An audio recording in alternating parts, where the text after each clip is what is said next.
In order to operate as a broker-dealer in the securities industry, a firm must go through the registration process to adequately register itself as a broker-dealer. That might sound confusing, but basically there's a bunch of paperwork that has to be filled out, a bunch of protocols and rules to be followed, and there are certain requirements for these firms that must be in place before they're allowed to work with customers. The whole point of the registration process is to make sure there's some kind of oversight over these companies, because these companies have an important job. They help their customers buy and sell securities, and their customers typically hold millions or billions or sometimes trillions of dollars of assets and place them in the control of the broker-dealer. And these registration rules are in place to make sure that the proper protocols are followed at all times. In this video, we will cover the most important aspects of registration and the most likely concepts that will be tested on the exam. First and foremost,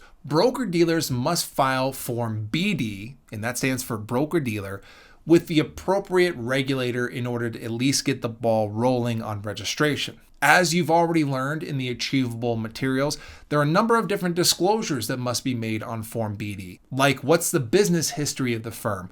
Who are the firm's officers, directors, or partners? Has there ever been any kind of criminal history related to the firm or its officers, directors, and partners? What's the financial makeup? What's the structure of the company, etc.? All of these things are disclosed on Form BD, which is then filed with the appropriate regulator. Most of the time, the appropriate regulators will be the Securities and Exchange Commission, the SEC, and the state administrators of the states in which the firm will be operating in. So, for example, if we have a broker-dealer operating in Florida, Georgia, and Alabama, they will file Form BD with both the SEC and the state administrators in those three states, unless they have some kind of exclusion that they might claim, which would allow them to avoid registration. The only time that might be different would be if we have what we call an intra-state broker-dealer. That would be a broker-dealer operating in one state only, and the SEC typically does not get involved with businesses that are operating only in one state. So for example, if we had a broker-dealer only operating in Florida and that's it, that broker-dealer would likely only register with the state administrator in Florida, and the SEC would likely not have jurisdiction. Alongside Form BD, firms must file what we call the consent to service of process. The best way to think about the consent to service of process is that it appoints the state administrator as the legal power of attorney for the firm should they not show up for some kind of legal proceeding. Now, an important thing to keep in mind of is that the consent to service of process is a one-time only filing. It's only done with the initial registration, and it never has to be renewed no matter how long the broker-dealer is in business. This same rule applies to agents, investment advisors, and investment advisor representatives as well. In addition to the consent to service of process, a filing fee is also required to be filed, and this is a very common test concept that a lot of people encounter on their exams. If they ask if a filing fee is required, the answer is going to be yes 99 times out of 100. The only time that you might say no would be with what we call a successor firm situation. And that would occur if one firm became part of another firm. So for example, broker-dealer A buys out broker-dealer B and brings them into their business, and now they're just a bigger business. There would be a filing required to be made with the state administrator, but that is the only time a filing fee is not required to be paid, again, with a successor firm situation. When a broker-dealer files its registration paperwork, they have to disclose a number of different financial aspects of their company. And the reason for that is to basically make sure that we don't have broke companies in the securities industry. Probably not a good look if I'm depositing money at a company and they're buying and selling securities on my behalf. And oh yeah, by the way, this company is like on the edge of bankruptcy and has like no money to their name. So in order to avoid that, broker-dealers must maintain a certain amount of net capital, which basically is a certain amount of money and assets at their disposal to make sure, again, that we don't have broke companies in the securities industry. Most of the time, you're not going to encounter questions on how much they must obtain, but the important concept here would be understanding that broker-dealers have minimum net capital, not net worth requirements, but net capital requirements. Investment advisors, the other type of firm we discuss on this exam, those are the ones that have net worth requirements. A surety bond, which is basically a form of insurance should the broker-dealer run into some kind of problem or if they mess something up for a customer, a surety bond might be required to be posted by a broker-dealer. A lot of the time, that really depends on how big the broker-dealer is. So for example, if we have a huge broker-dealer that has billions or trillions of dollars of assets under management, then they probably don't need to post a surety bond just because they have so much money and assets at their disposal. But a smaller broker-dealer, maybe that's just starting off, likely would have to post a surety bond. We said this up front, but Form BD also requires the disclosure of all officers, directors, and or partners of the firm, which are basically the executive level staff of the company. When those people are disclosed on Form BD, they are automatically registered alongside the broker-dealer if all the right components and necessary documents are submitted. Now, this doesn't mean that officers, directors, and or partners avoid licensing exams. They still have to take their tests. It just means that they don't have to fill out a separate U4, which is the registration form that agents and investment advisor representatives use to register themselves. You will learn more about Form U4 later in the Achievable materials. After Form BD is filed, the consent of service is submitted, the filing fee is paid, etc. If all the necessary components are submitted to the regulators, the registration of the broker-dealer is granted as effective on the 30th day after filing, typically at noon. This is a test concept you want to be really careful with. Registration is deemed effective, but it is never approved. The regulators really don't like that word approved because I think it gives the idea that maybe the regulators like what these firms are doing. No, effective registration just means that they can legally operate in the industry once that occurs.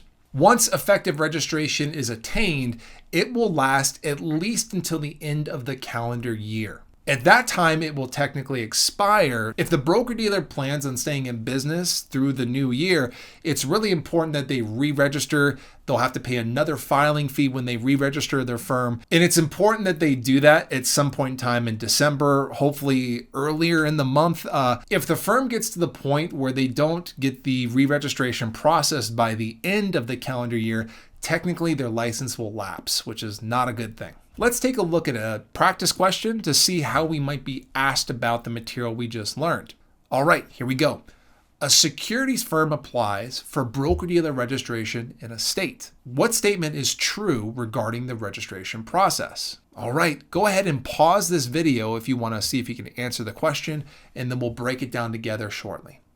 Okay. Let's see if you have the answer. Let's go ahead and break down each answer from beginning to end, whether it's right or wrong, to see if we can better understand what we need to know. The first answer, barring any setbacks, registration is approved on the 30th day. You probably remember that we talked about Form BD has to be filled out, a lot of disclosures, and if that's submitted with all the right documentation and the filing fee, registration is typically granted on the 30th day after filing.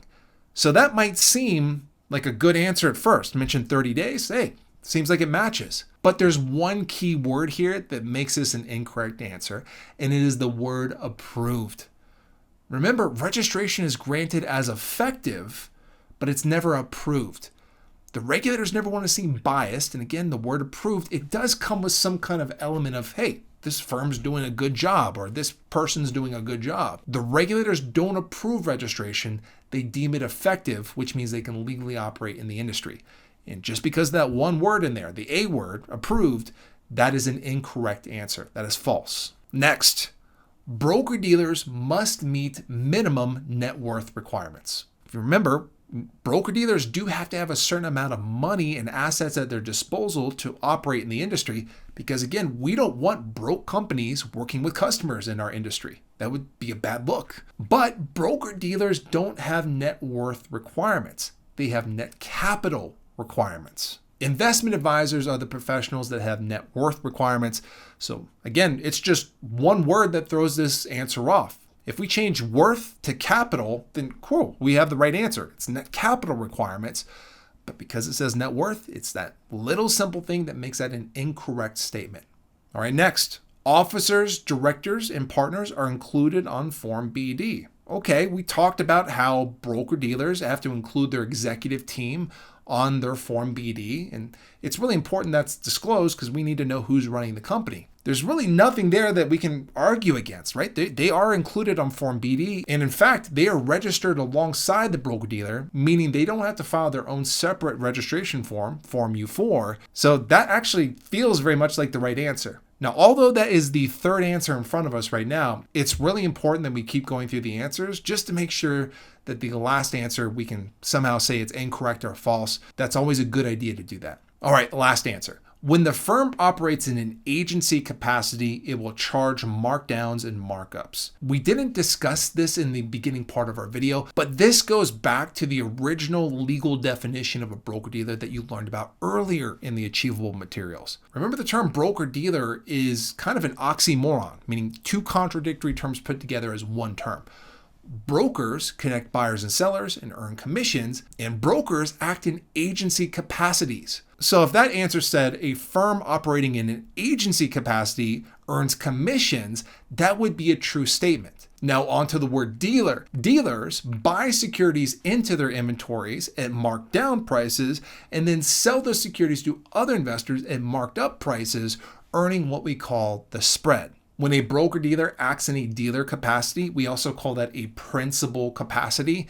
And those are the terms we'd really want to associate on that side. Dealer, principal, markup, markdown. So in this very last answer, we have terms mixed together that should not be together. Agency, broker, commission, ABC, versus principal, dealer, markdown, markup. So that last answer there is incorrect. So bottom line, officers, directors, and partners are included on Form BD. That is our true statement. All the other statements are close, but it's one or just a few words that are throwing them off. You got to be careful on this exam because the test writers are going to try to throw you off, and you got to pay attention to the details to get something like this correct. Hi, I'm Brandon. If you enjoyed this video, then you'll love the courses I authored with Achievable. Now offering courses on all major FINRA and NASAA exams, I wrote these courses exclusively for Achievable, and they include tons of real-world examples, more videos just like these on dozens of key topics, a built-in study planner, hundreds of chapter review questions, and unlimited practice exams. Our courses are competitively priced, and you can try them out for free first to see if our style is the right fit for you. Follow the links below in the description to get started.